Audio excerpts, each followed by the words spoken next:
Hey guys, how's it going? Mark here from Labyrinth Studios. Welcome to another episode of Sound Engineer Reacts. So in these videos, I take recommendations, songs recommended to me by you guys, and I react to them from my perspective as a sound engineer. So I'm looking at the recording, production, mixing, all the sorts of engineering aspects of recorded music, basically, and sharing my thoughts and reactions on that side of things. As much as I'm, sort of sharing my thoughts on the song itself, I'm also looking at the technical side of things. So for you guys, who are interested in that kind of stuff, hopefully you'll find this fun. Today I'm looking at a song by the artist SOPHIE. The song is called Immaterial, and it was recommended to me by quite a few of you guys who watched my Charlie XCX reaction. So yeah, thank you to you guys for recommending this one to me. I'm excited to check this one out. I'm guessing it's going to be in a similar kind of vein to Charlie XCX, the style of music she makes, which is that kind of art pop kind of vibe. Yeah, so without further ado, let's get stuck into it. If you do enjoy the video, don't forget to give it a like and hit that subscribe button. So yeah, without further ado, this is Immaterial by SOPHIE.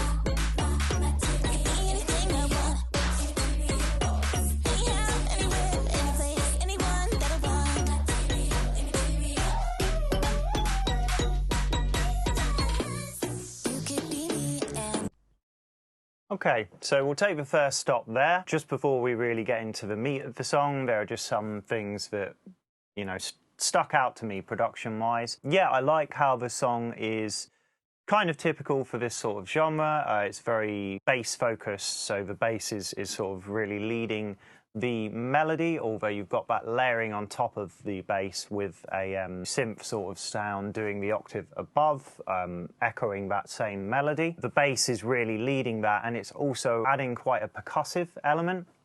So it has quite a lot of attack to it. I think through compression, that's sort of helping offer quite a punchy attack to that bass sound, and it's giving that percussive element to it where it's almost like accenting each beat. It sort of gives the song a nice forward momentum, which I like a lot. Yeah, vocally, the chanting going on with the immaterial repeating over and over, that's really cool. I like all the layering going on there and how it sounds like a bunch of different voices. It might all be the same voice, I don't know, but it's a nice sort of gang vocal effect that sounds pretty huge.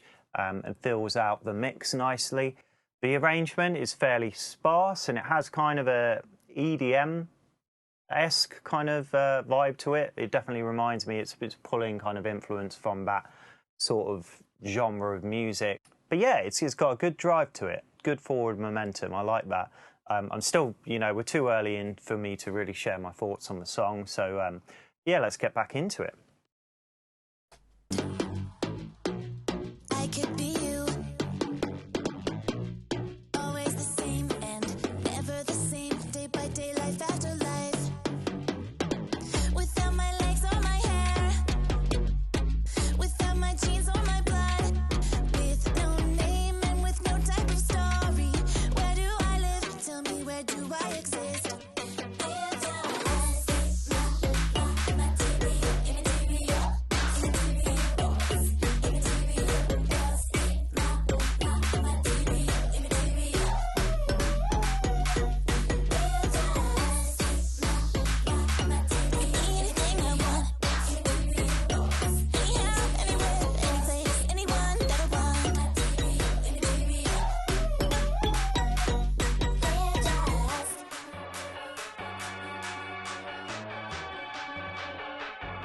filter's cool.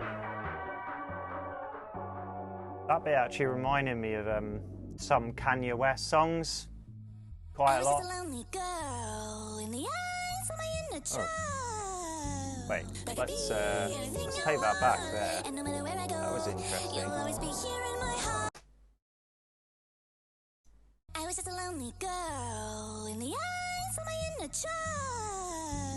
I could be anything I want, and no matter where I go, you'll always be here in my heart, here in my heart, here in my heart. I don't even have to explain, just leave me alone now. I can't be held down. I can't be held down. I could be anything I want. Yeah, that's very cool, very interesting, quite unique use of pitch correction going on. It's not really being used to pitch correct or to give much of that sort of T-Pain auto-tune style effect, although there is a little bit of that going on there. That's, you know, it's kind of being automated in that way in places. But yeah, there was some interesting cascading, like crescendos, and then, you know, so like stepping down the scale and then up note-wise. It was interesting what was going on pitch-wise, and it was kind of doing something that you couldn't necessarily do with the naked human voice. It was almost, you know, like singing into the pitch correction effect to alter the voice in a way that, you know, you're doing something that you couldn't without that kind of technology. And I find that kind of stuff very interesting, you know, where we can use these kind of effects to create new soundscapes and stuff that we couldn't necessarily do with, you know, traditional instrumentation.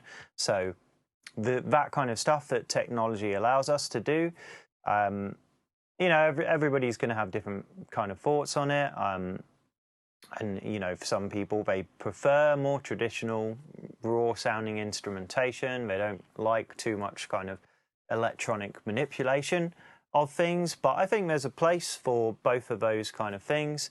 And, you know, again, it's very genre-dependent as well. For me, the song isn't, I'm not blown away by it. It's enjoyable. You know, I'd say it's not 100% my kind of thing. It's just more interesting to me from a production aspect. And songs like this kind of genre, it's interesting. I feel like the production and the engineering is such a huge part of the arrangement and songwriting, which is just something that, you know, more kind of traditional genres, I guess, was not so much a thing. Musicians would write an arrangement on their instrument and then they would play it and it would be recorded nicely and mixed nicely. These days you have, with more kind of electronic genres, I guess, the sort of melding of the songwriting and the production and the engineering and especially with a lot of independent artists who do most of this stuff themselves. Yeah, it's very interesting. We are seeing, you know, new types of genres appear that just wouldn't have been a thing, you know, several decades ago, and it's exciting in that way, I think, definitely. So yeah, let's get stuck back into the rest of the song. I could be anything I want, anyhow, any place, anywhere, anyone, any form, any shape, any way, anything I want. Immaterial, immaterial boys, immaterial girls need my material, immaterial.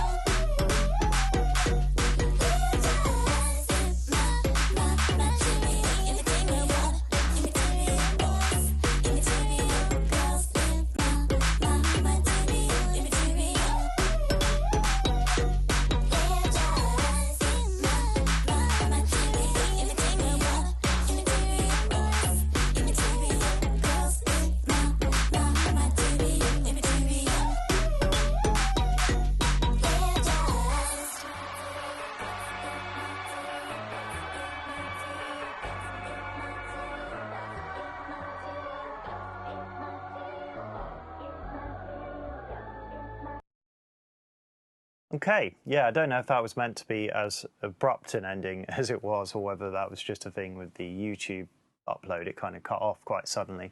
That ending part of the song, which also appeared somewhere in the middle of the song, where you have that kind of filtered section going on. Yeah, definitely gave me like Kanye West vibes from maybe sort of the My Beautiful Dark Twisted Fantasy era. Definitely those kind of vibes. It's a nice, cool little midsection that breaks up the arrangement nicely, and it was a nice way to finish the song off with as well. I feel like this is a song that could grow on me quite a bit. I do wonder sometimes with productions like this, songs like this, and in this kind of genre realm, if you will, where it's kind of, it's less interesting. The artists themselves are less interesting with what they're doing musically, and it's more interesting to listen to in terms of what, you know, the producer and the engineers have done with the song in terms of the way it's been manipulated. And I don't know, I could be wrong, like this could all be the artist themselves. But typically, there's a team of people involved in productions like this, and there's usually, one main producer at the helm of things who has quite an influence on shaping the song and its structure and its sounds. Yeah, the vocal on this track, very interesting stuff going on pitch-wise with all the vocal manipulation. So that was really cool. The vocal was quite thin sounding, very central in the mix and still quite up front, but quite thin sounding, but not in a way that was bad. It worked for the song and for the singer's voice. But yeah, it was a little on the thin side of things. Overall, the mix was quite sort of scooped sounding, very like bass and top heavy. Not a ton going on in the mid-range. Part of that was the instrumentation itself and the way things were layered, the synth sounds and so on. There wasn't much there to fill out that mid-range, but also, I think it's something that's just kind of typical of this sort of music. It's definitely a dance tune in many respects. There are elements of R&B and pop, but there was that sort of heavy EDM kind of influence, and definitely something you could imagine being played in a club. And, for that intent and purposes, this is definitely a great song that does what it's supposed to. It's a fun song that doesn't necessarily have a ton of depth to it, but is a song that, you can get up and dance to and have fun with. But then it also does, I feel like the depth that is there kind of lies in the production and some of the interesting stuff going on there. So yeah, thank you to you guys that suggested this song to me. It was definitely an interesting listen. I'd quite like to check out some more of Sophie's stuff, and yeah, just listen to this one more as well. I feel like it probably is a grower, and there's quite a lot there to delve into in terms of, some of the stuff that was going on with the production. But yeah, hope you guys enjoyed my reaction. Don't forget to subscribe if you did and you're not subscribed already. Hit the notifications bell to stay up to date with the latest videos that I'm putting out, including my Sound Engineer Reacts videos. Give the video a like if you enjoyed it. If you didn't, give it a thumbs down. That's fine. You do you. And with that said, I'll see you guys again in the next one.